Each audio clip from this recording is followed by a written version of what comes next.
came from, how it's worked for us at Sioux Falls Christian, why we run it, okay, some of the basics to it. And please ask questions as I'm going through. If there's something you want me to stop and talk about and focus on, I'll definitely go there. The base play that we run, but out of maybe a few different formations, the toss, again, I think TJ kind of added that this past season. And then how we've adjusted over the years, some of the things that we've done to make it work for our program.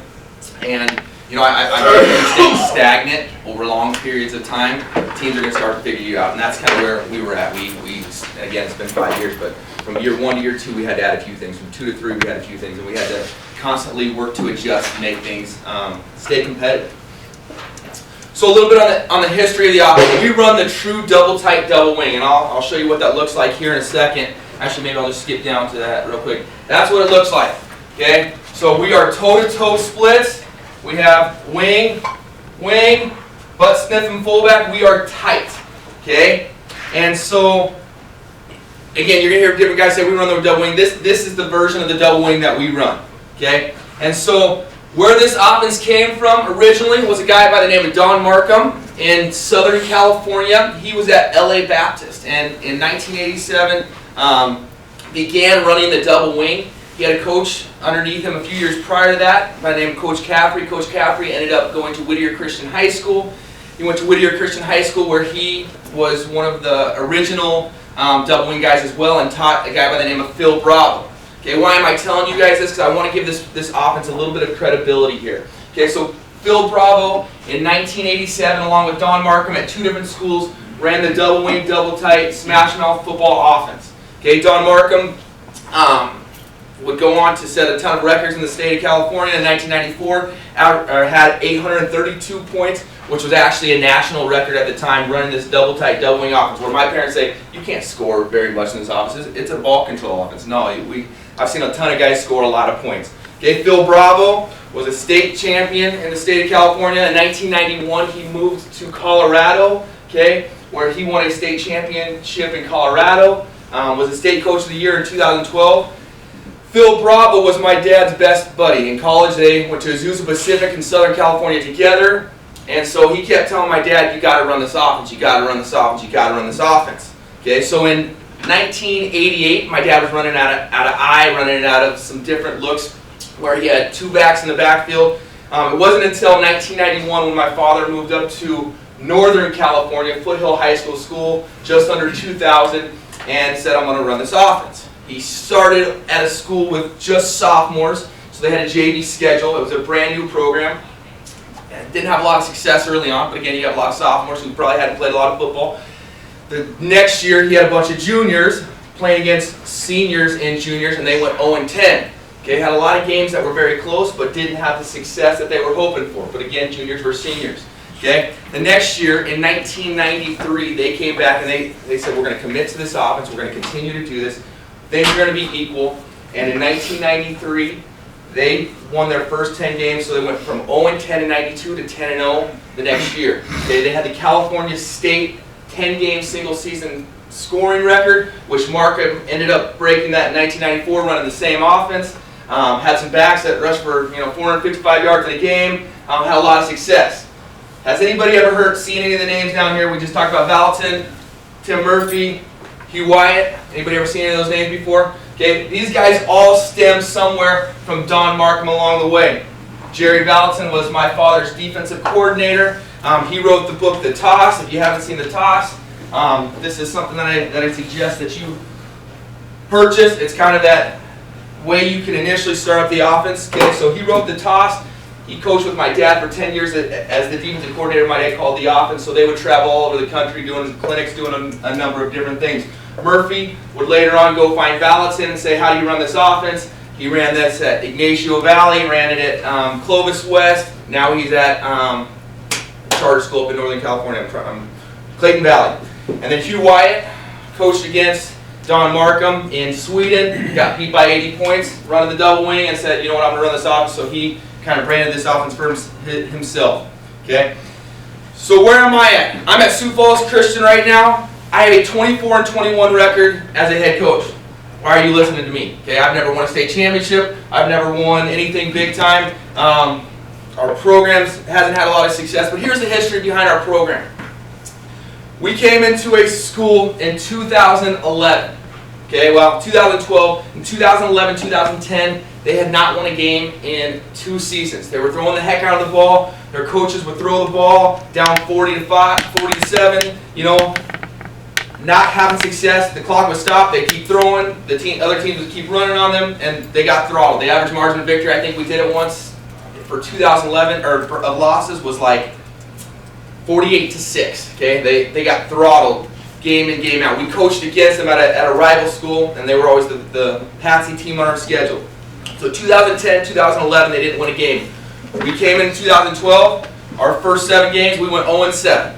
Okay, and I'm like, what am I doing here? We have kids who can't play football. We have kids that know how to tackle. Our kids didn't know anything about the game of football. We're at this patsy Christian school, and I didn't know what I was doing. I don't know why I got into it. Okay, but we committed to a system. We believed in a system. Okay, we came back the next year. We went 2-6. Okay, running the same offense. I had parents from the stands saying, "Throw the ball, throw the ball, throw the ball." Our average losses were like 21-10. Okay, our games were closer, but people said they still wanted to throw the ball and go back to those 0-8 seasons. Then the next season we came back. Our kids that had been in our system were now juniors. Okay, we went 4-4. We had 18 juniors starting for us in 2014. And we said, okay, things are going to be looking pretty good moving forward. 2015, we came back and we had a state semifinal performance. We went 9-2. The only team we lost to that year was the team who was the state champion. We lost to them in the regular season in overtime. We missed a PAT in regular in the regular part of the game, and we ended up, because we missed that, we had to send to overtime. We ended up losing. Okay. Had a ton of success that year. That's what I'm going to base a lot of this film that I will show you off of. That's what I'm going to base a lot of the things that we do off of. And then in 2016, we went 8-2, made it to the state quarterfinals. We are moving in a great direction. Our kids have bought in. Our kids work out. Our kids do what we ask them to do. They believe in the philosophy of our program, and that's where we are heading. We don't think we will ever have those 1-7, 2-6. Maybe I'm wrong. Maybe I got to knock on wood here, but we are in a great position now to moving forward. Okay, so 2015, and then why am I showing you 2015 over 2016? I'm talking about the double wing today, and I sold out last year. Okay, my first 4 years I ran straight double wing. Okay, this past season I ran a little bit of Murphy stuff, actually a lot of Murphy stuff, even spread it out, which I hate. We threw the ball our first 3 seasons no more than 36 times in a season, and this past season we threw the ball a little bit more, and that was frustrating for me. But we had to do it because of some of our athletes. We didn't have to do it, we chose to do it because of some of our athletes, and we needed to get some more kids out that were crucial to the success of our program. So in 2015 we rushed for almost 3,500 yards, averaged just under 320 yards rushing per game, rushing 41 TDs, and we decided that in this offense, we think we can get 3 yards about every single play. And so we said, if we think we can get 3 yards about every single play, why not go for 2-point conversions? If we're 6 for 10, okay, that gives us an advantage. So we decided to commit to 2-point conversions for most of that season and had a lot of success doing it. We got 2-point conversions out of some throwing and different things there, but just running, we had 22-point conversions. Okay, this running back you see here, he was a state player of the year at the Class 11A level. He's not a very good running back. Okay, if you know anybody from Sioux Falls, don't repeat that. The kid runs a 5-flat 40 and he vertical jumps 24 inches. Okay, but the reason I tell you that is because he had a ton of success in an offense that just breeds running backs. Okay, he wasn't very good, but we had such a good scheme going on that we felt gave him a lot of success there. Okay, so why do we run the double wing? Okay, first of all, who runs the same double wing that we run? Anybody in here? Okay, we run it because we believe it gives us an advantage at the point of attack. On most plays, we will have 10 guys on either side of the line of scrimmage on either side of the center in the direction that we are going. So if we are running to the right, we will probably have 10 guys on the right. Okay. Why is that crucial? Because if you are going to defend us, and we are a balanced looking team, you have to put 5.5 guys on each side of us. Okay, because if you're going to put 6, I'm going to attack your 5 side. If you're going to put, you know, some different number, I'm going to attack your weak spot. So you have to play as balanced, and we know we are going to get the guys to the point of attack. Okay, we only run a few plays, and we run a few plays very, very well. Okay, that being said, that gives our kids only a few different responsibilities. We want our kids to feel like they know exactly what's going on. We want our kids to be coaches on the field. I want my kids to be able to come back to me and say, Coach, this is what they're showing us. This is what we need to do. And I'll tell you what, I've had a ton of kids that have bought into that and bought into what their role was. And they'll come yell at me at the game and say, Coach, why are you not running the trap right now?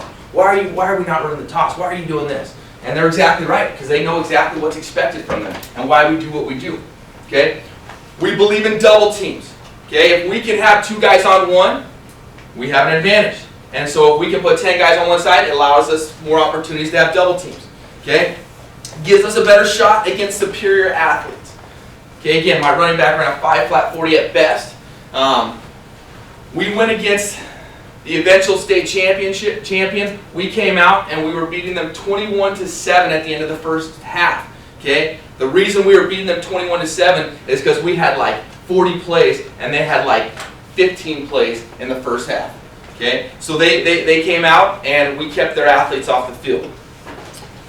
In ball control, we want to sustain long drives. Obviously, if I can have a kid who can have an 80-yard run, okay, great. But we haven't had the speed to do that. But it allows us to have ball control. Okay, it tires teams out.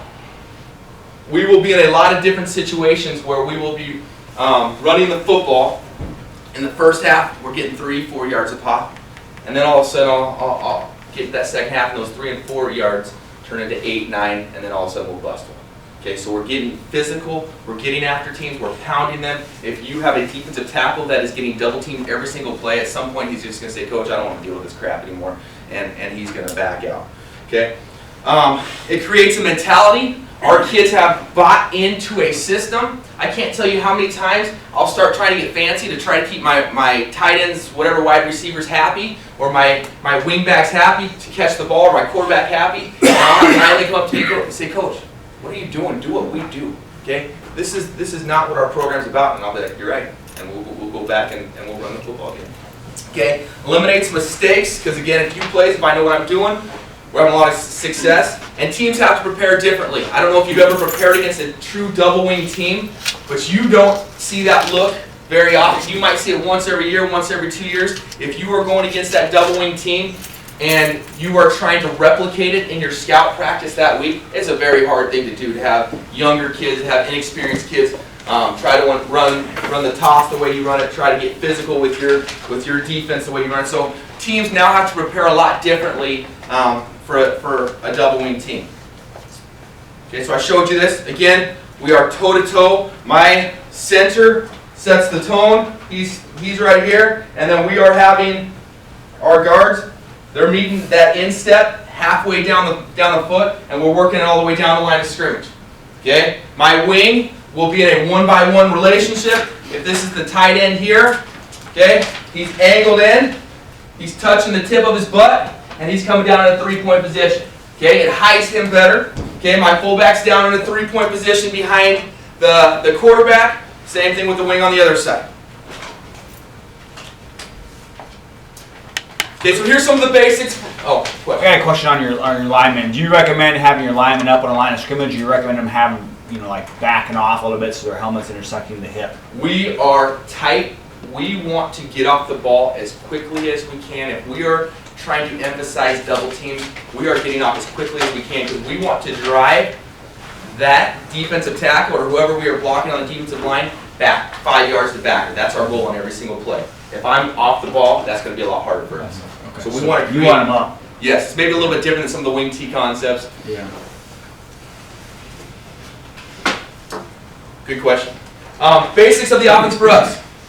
We go on the same cadence every single time. Ready, set, hit, hit. Okay? Why do we do that? If you've noticed anything about what I said, I keep things simple. Okay, I want my kids to know what they're doing every single play, where they're going every single play. Okay, but then what you're thinking right now is like, Coach, you're an idiot. The other team knows that you're going on 2 every single play. Okay? We do that but we have what we call a no play. Every single play, we typically have somebody in motion. So my wingback will go in a motion, whether it's a jet motion, whether it's a toss motion, but he will go in some sort of motion. He will go always on the first hit. So if he's leaving on that first hit, the defense is like, okay, he's coming, he's coming. Well, we call a no play every, whenever it's situational for us. And if we call that no play, the defense thinks, oh, they're going on two, and they jump off sides.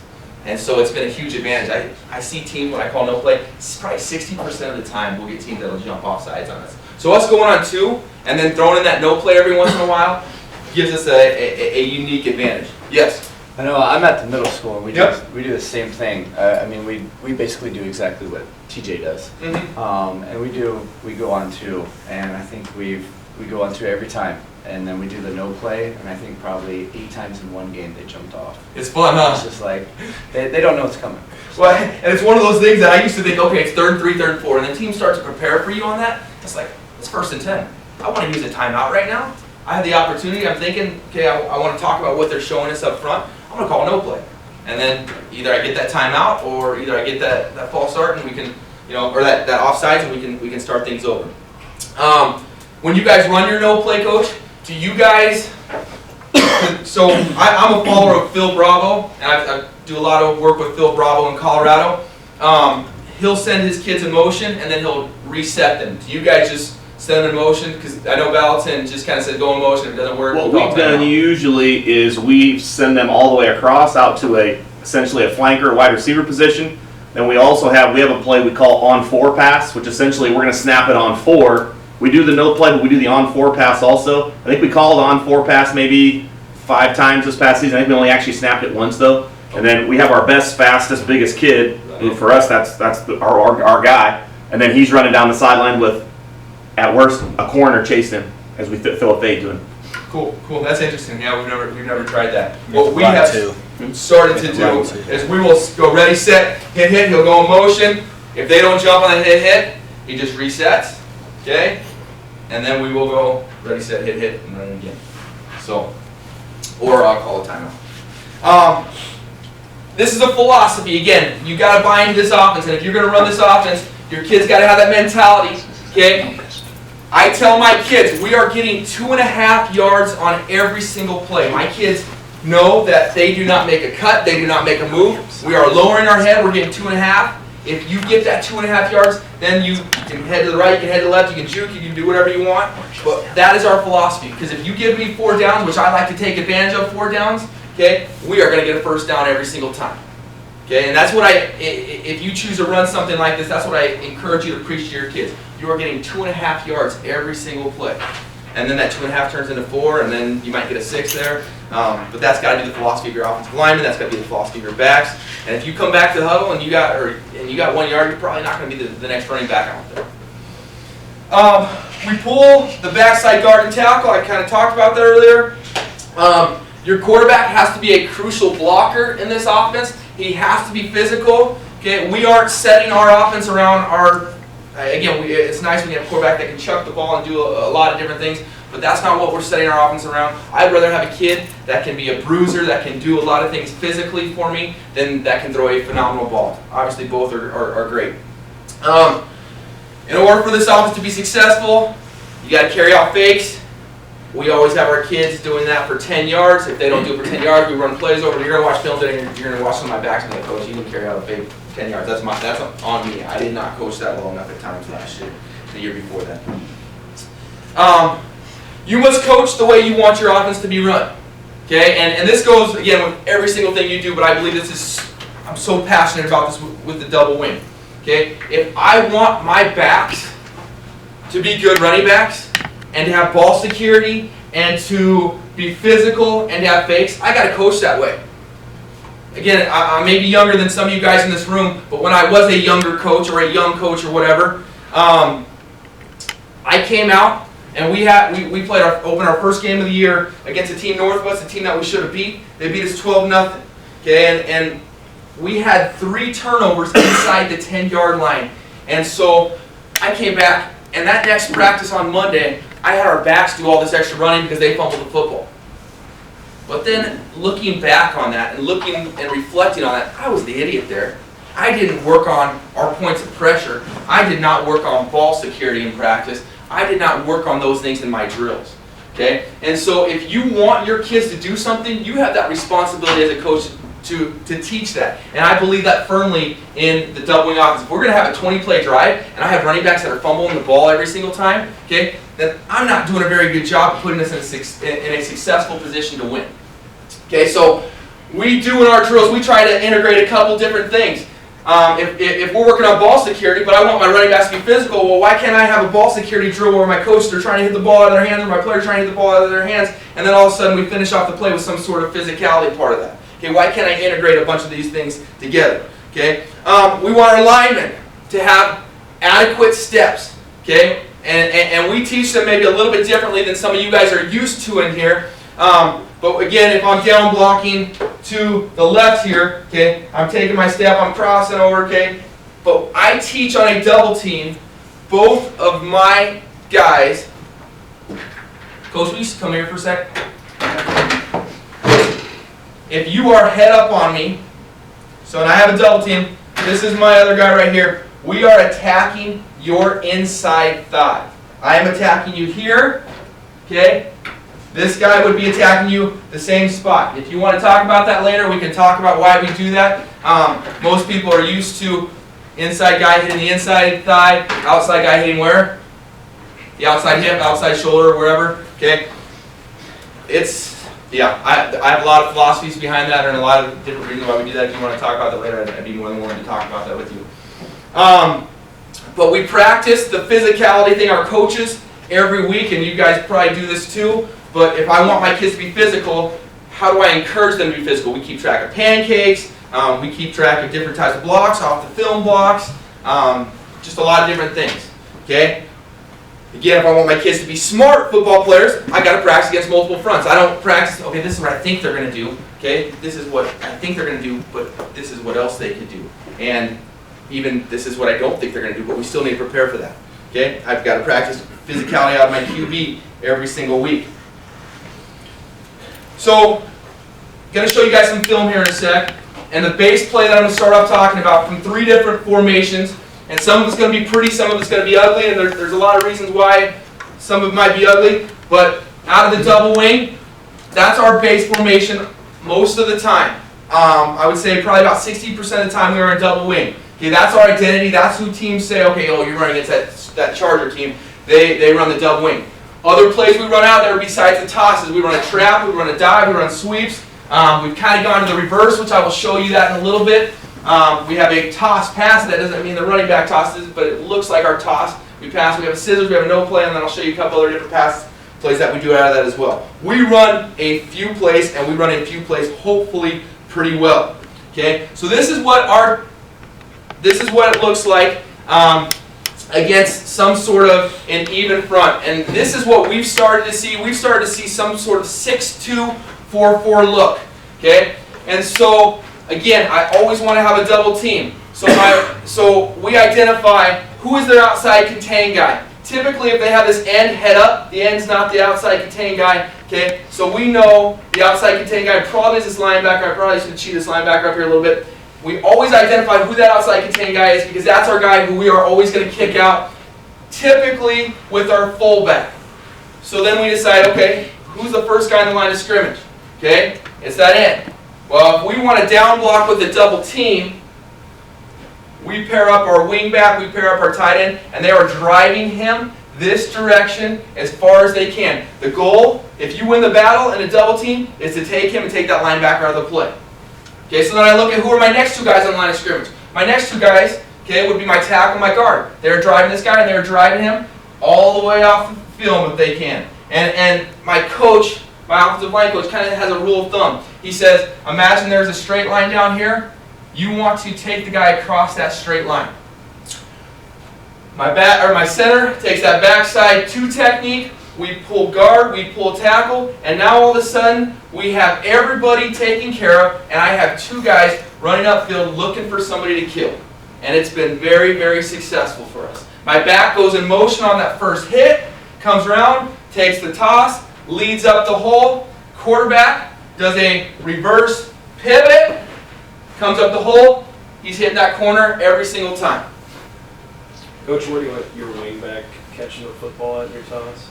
So typically I will set a cone and we will do that about 4.5 yards. And so it's depth-wise, are you saying? No, like where position, like you want Where- behind, past the center, behind the Yep. center. So he is going to be, and I don't really know the rule of thumb, I just kind of coach it as I go, but he is going to be, it's going to be before he meets the center, because if we are truly hitting what we call the 4-hole, I want him to have his shoulders squared to the line of scrimmage, and if he's past the center and he catches that, now he has to catch it, and then he has to regain his feet, and then hit that hole, and that hasn't worked very well for us. Good question. I hope I kind of answered that. Yeah. So then we see a 5 front, and we get, I know you guys see a lot of cover 2s, we see a lot of cover 3 looks, because we get teams that are just loading the box on us. But on our 5 front, I now identify who's my kick out. Okay, my kick out here is my defensive end. Okay, he's the outside contained guy. He's getting kicked out by the fullback. Okay, our tackle and our tight end and our tackle are double teaming down. Our guard and our center double teaming down.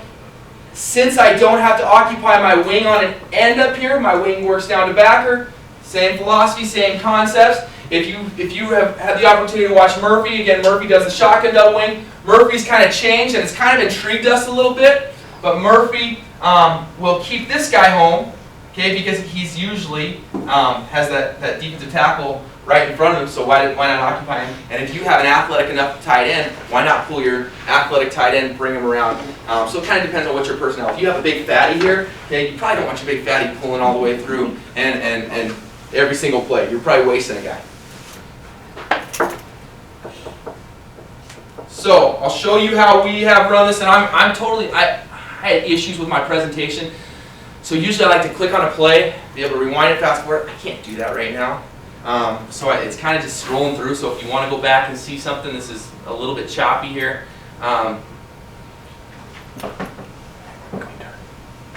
Plays for me. Yeah. So we are typically in the blue. Yeah, pull that screen down, that'd be easier to see. Sorry.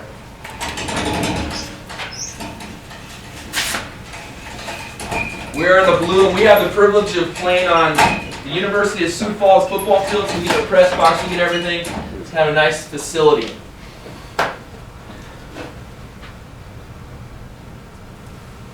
So I believe we were running a 24 toss, and I didn't really talk about this a whole lot, but my backs are identified. My quarterback's the 1 back, my left wing back is my 2 back, my right wing back is my 4 back, my full back is my 3 back. So 2 back through the 4 hole. Right here, I'm identifying who's my kick out. My kick out is this big defensive end who I felt like they wasted against us. So now we are identifying, okay, and this is a little bit of a different look, but we're going to double team here. We're going to get down to backer. Our center's going to come down on this backside tackle, and we're going to run through the play. Again, you can watch my 5 flat running back. I'm not bitter. I'm excited because we had a freshman, our sophomore running back this year is a freshman. Won our entire conference as a freshman in the 200. Ran like a 22.5 or something as a freshman. So good things are ahead. As long as you got a good line, it's all that. As long as we have a good line, you are exactly right. I agree with you. Okay. And this is, and I probably rode this 42 way too much. Next thing you'll see, he wasn't a very good blocker, and so I probably rewarded him. I gave into a little bit too much this year. Again, you want to teach your kids to create pancakes to get upfield. Sometimes our kids do, sometimes our kids don't.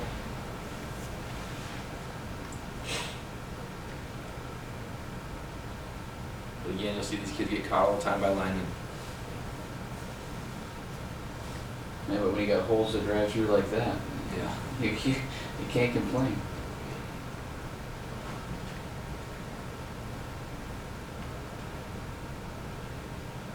Again, we're identifying here who's our kick out. Now we have 2 guys outside of our tight end, I believe. This turns into our kick out. However, sometimes this team did some funky things on us. This whatever you want to call him, defensive end would shoot outside, so they'd send 2 guys outside at times. But we would probably teach our kids to send our wing, sing our tight end down on this. This would turn into our kick out.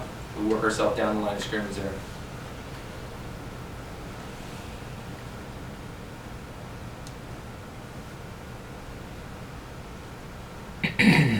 Show you a couple minutes of the toss out of this look. This was the state champion that year. A few D1, a few D2 kids.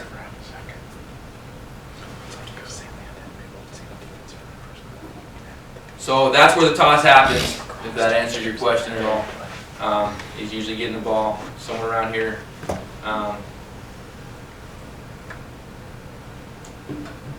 It gives the quarterback enough time to turn and get his guys. Yes, exactly. And quarterback steps are crucial in this. This is a 45 toss for us.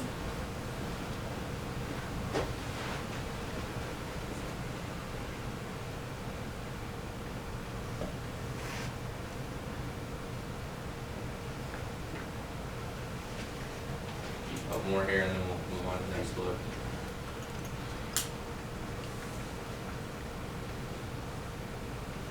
I'll show you how slow running back truly was. And I like him. I'm sorry. Kind of ragging on my kid. Is there any look that you would get that would keep one of your guys from bowling? Do you have a no-pull call? So I'll show you that in a little bit. We have what we call a swap call. And so we will keep our guard home and we'll send our guard, our backside guard. He'll have sometimes an A-gap responsibility. I'll show you that here in a second. Great thought there. All right, get to my next look. Okay, I think this is a play. I think this is our playoff game a couple years ago. This guy catches my running back. He's 55. He's fun. Yeah, there he Watch goes. this. He's like, and he like shoestring tackling. Come on. He didn't live that one down. Okay, so we run the stack, and this is what the stack looks like. Okay, it's that Maryland eye look. Okay, the stack has kind of been one of our prominent formations. There'll be games where I will say, okay, double wing's not the best route, and we'll go the stack look. But the reason why we do the stack, it prevents teams from cheating with our motion. And again, you can say, Coach, well, if they're cheating with your motion, you can come back the other direction. Okay, that's great.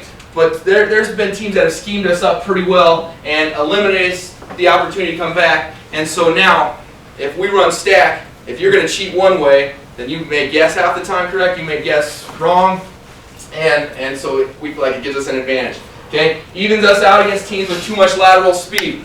When we got our kid going in motion and then having to square up, and you're going against kids who are 4'8", 4'7" kids, put you in a tough position when your running backs aren't as athletic as the other kids are. So we feel like if we allow our kids to hit it from that I formation, come downfield, it puts us in a much better position.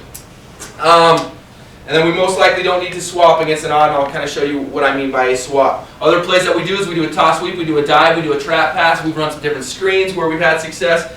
But I'm going to be honest with you, when we are in stack, I'm going to run the ball 95% of the time, and I'm going to continue to run the ball. And it's one of those things where we're going to out physical you up, and we're going to take advantage of our mentality.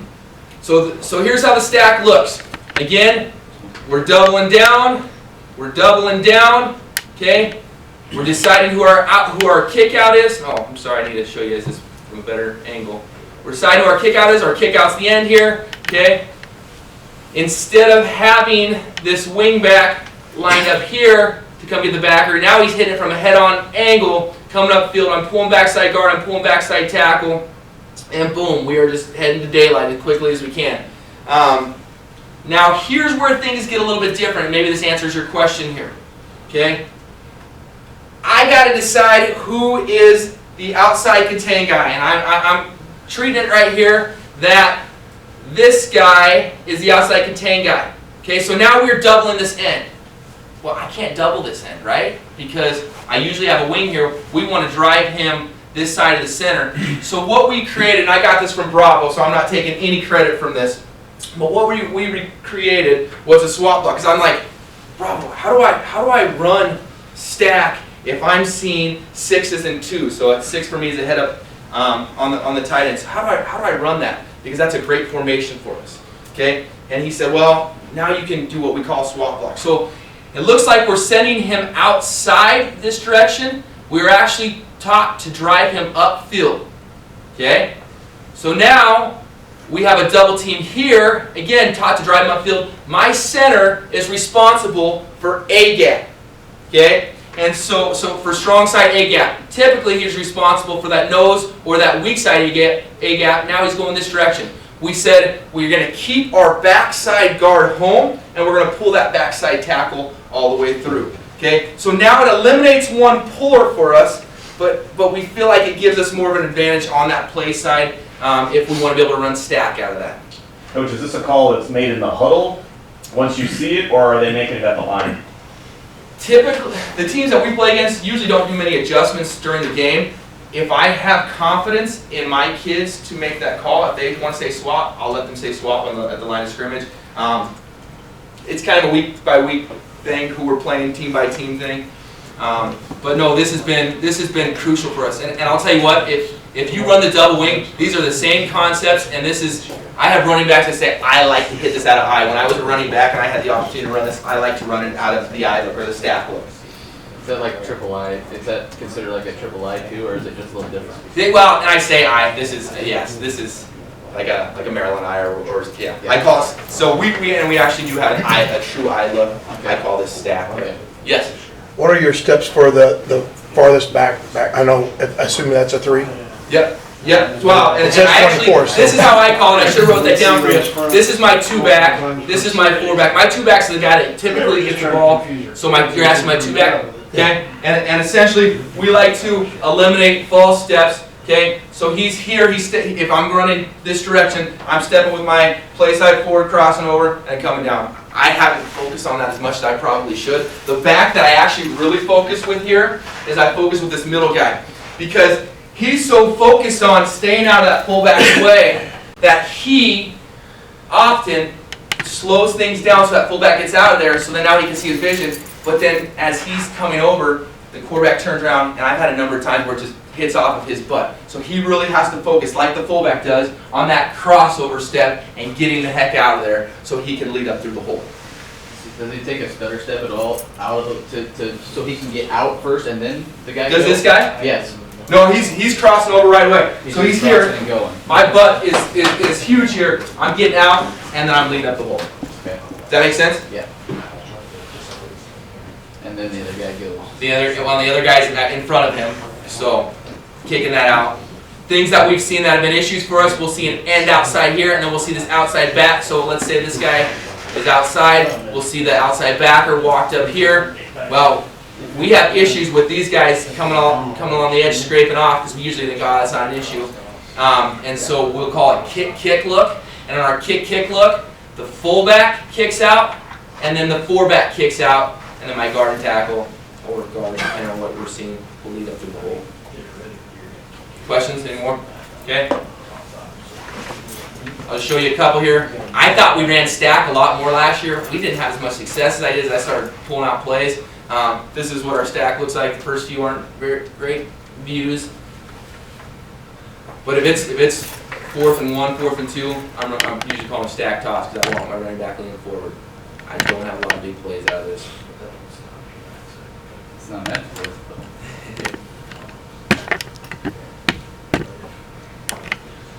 I'll show you better views here in a sec. Hole must not have been open on that. No, sometimes he'll decide to bounce, but that end comes too hard.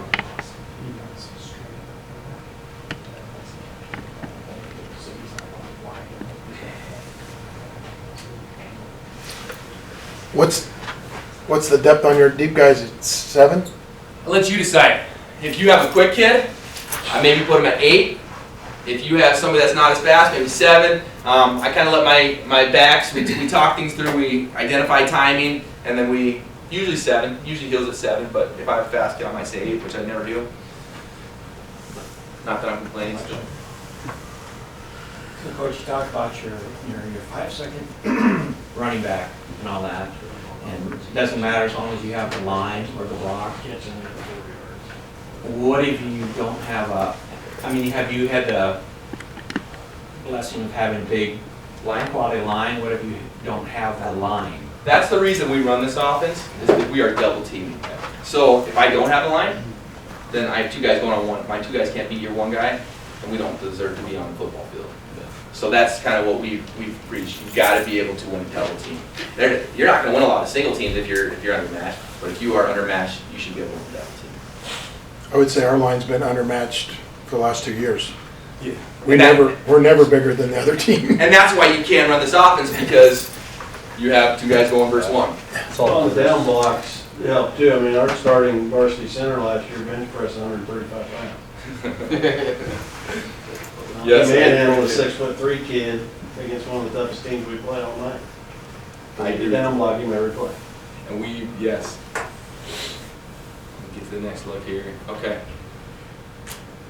Next thing, and I'll go through this quick because I've kind of talked about this. We go tight wing, and this is basically saying, this is when I talked to Bravo, and I said, Bravo, I can't run this without a wing. And so instead of putting that second back through there, I put that second back at a wing back position, and we come down on that end, and we blow it up, drive him down. So instead of him being here, you guys see that? He's now here, and it gives us a little bit of a better angle. Am I basically telling you exactly what I'm doing? I pretty much am. But you can still, if you don't have a head up here, you can still run that stack look the other way, but just keeping this guy on that side. I'll show you a couple here, and then we had a lot of success last year running this, or 2 years ago running this. Obviously, your wind's motion.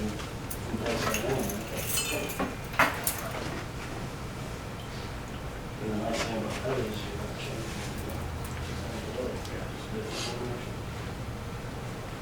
Blowing people up, you want to move guys backwards. And I'm good with 3 yards, and that's what I tell my kids. You cannot get upset with a 3-yard gain.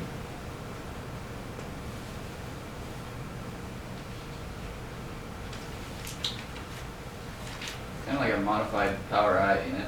Yep. There you see we moved our wing up to the line of scrimmage.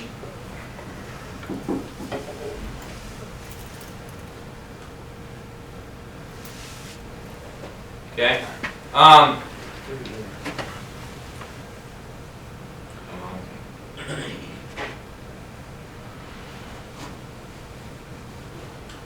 Get to my next look.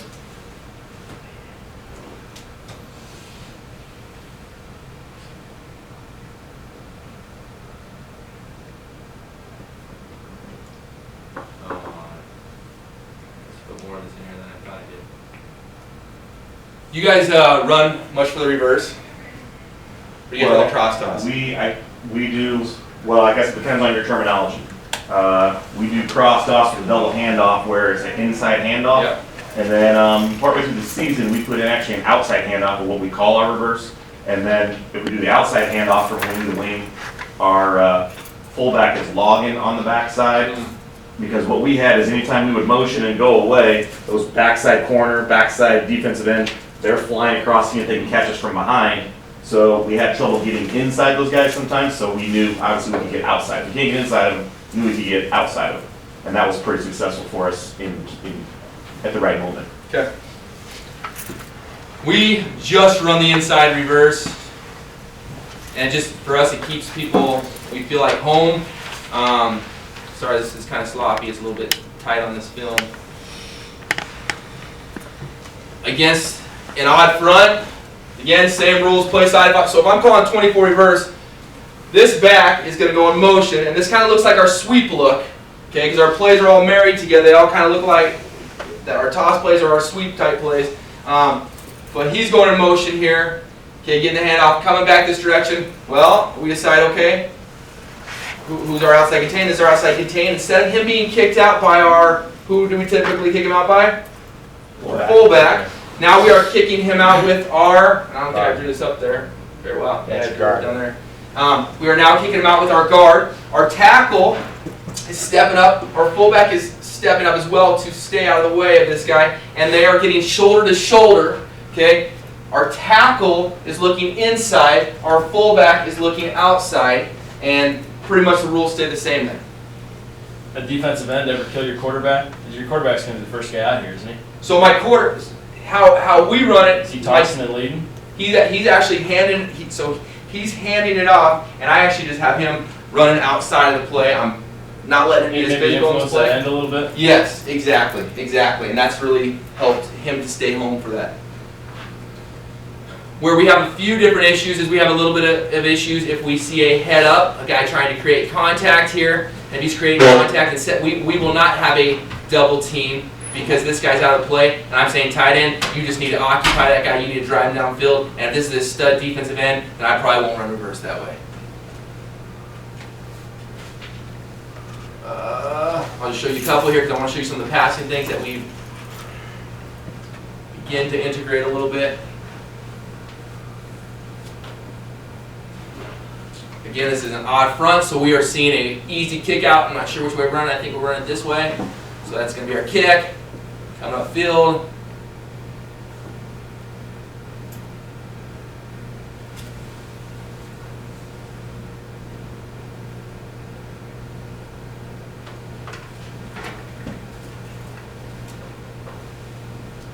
And I really do love my running back. I'm sorry. I feel guilty now. Dogging on his speed. You ever let the other guy keep it? No. No. Maybe that's the way to go. I've heard guys that have. It's just never been our thing. Just run it once or twice and then let the other guy keep it. Might call you up. I don't know, just I see it working, especially if you run it a couple times.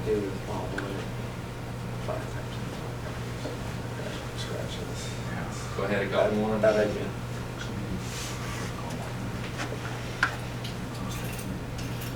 I guess I coach youth, so the defense is a little more pulley. Yep, you're exactly right. So you see what the quarterback does on that? Kind of works. And maybe I should lead him up. I don't know, but Well, by having him run out there, it keeps the defensive end honest. Right. He's got to stay outside. is that how you guys do it? We don't run it like that, but Okay. This play I run 6 times a game. I mean, it's not like, okay, I'm going to trick you once or twice and we're going to be good. I'm running this play 6 times a game. Gotta keep him honest. Yep. Yeah, Yeah. we'll boot our quarterback out. What? We'll boot our quarterback out on a play like that, just simply to hold him in. And then we got to pass out of it. I got you. Out of the reverse. Yeah, I mean, if the corner's flying, we'll send the tight end. Interesting. So, I'm going to show you a couple of different things, and these are things that we're coming back to this year because we are going to play physical football again. And this is stuff that we've done. I don't have any film on this right now. This is a lot of 7-on-7 stuff that we've done that I think would be huge for double wing teams. Coach was telling me that you guys were maybe struggling a little bit throwing the ball because you had teams that's coming hard on you. And I feel like some of these might be quick hitters for you or might set up for a little bit different pass protection for you. But we integrated what we call the bunch package, and I think anybody in here can do this. But basically, I have 3 receivers on my bunch package. Okay? What I do a little bit different here is we will cheat our fullback back. And because we cheat him back, it now allows this guy to go in motion like he would in a sweep. However, instead of leaving on that first hit, we will leave him, or we will send him on the tee-in set. Okay? And he's sprinting across. Okay? And so I might call bunch right 123. What that means for us is the first guy takes the first number, so he'll take the 1.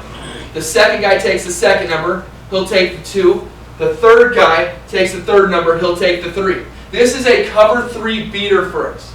Okay? And how it works is we have 3 routes. We have, again, whoever has it, has this quick out route. Okay? I like to say about a yard. Okay? Whoever has, so the 1 is the out route. The 2 is the corner route. The 3 is essentially running down the field. We call it some sort of streak, some sort of whatever you want to call it. We don't throw the ball enough to have a great name for it. But what we identify is we identify where our corner's at. And whoever has my corner route in this, I am teaching him to attack the back hip of the corner. And if he attacks that back hip of the corner, that now makes that corner have to think, I'm either going to commit here to this corner route, or I'm either going to commit here. If he commits here, we got the sideline, something over the top. Again, my quarterback is basically, a guy goes in motion, and instead of doing any toss, anything, he's just here, boom, and he's getting rid of it right away as he sees what the corner does. His eyes are on the corner every single time. We'll go either there, or we'll go there. Okay? Again, I can send this guy out in the flats. I can send this guy in the corner route, depending on it, however I decide to call that. Okay? So we will play with the corner a little bit there. Same look. Again, fullback's cheated back a tad bit. Something you guys probably want to mess with a little bit.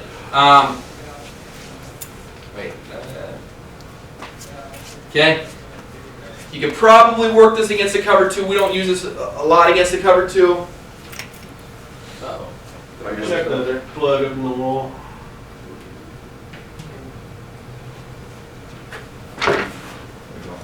Yeah, blue screen. I'll check it on the computer too. They're loose on the wall, I think. What?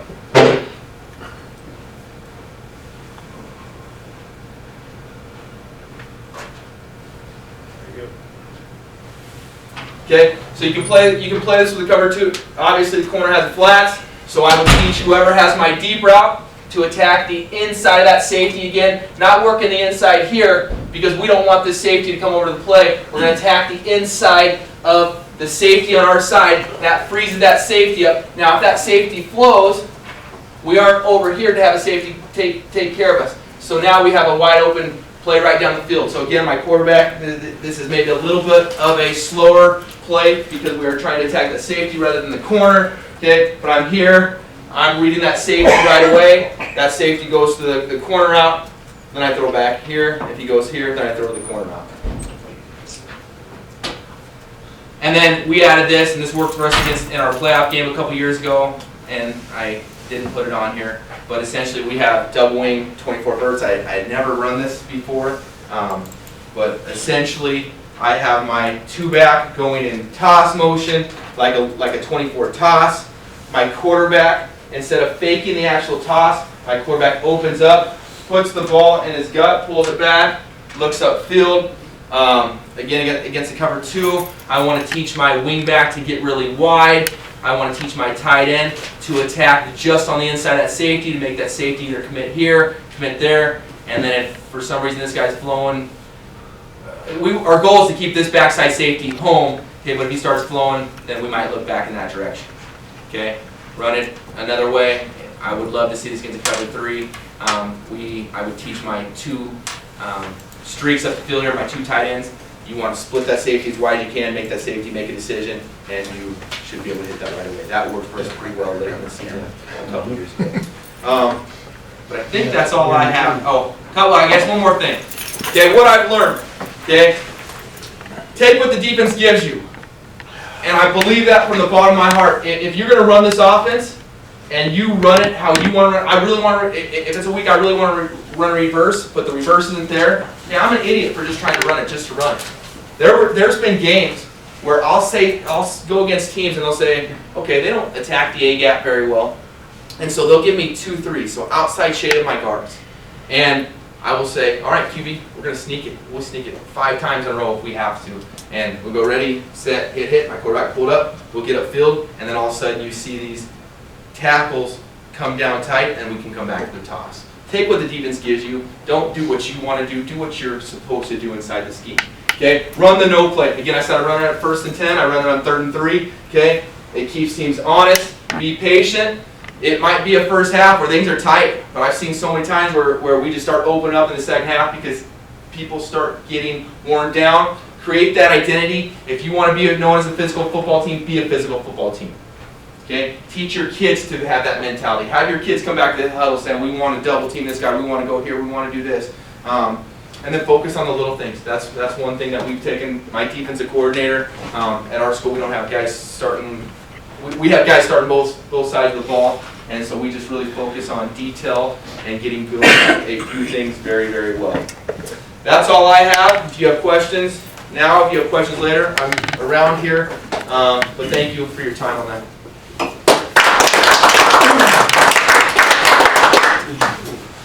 Hey, I got a question, Coach.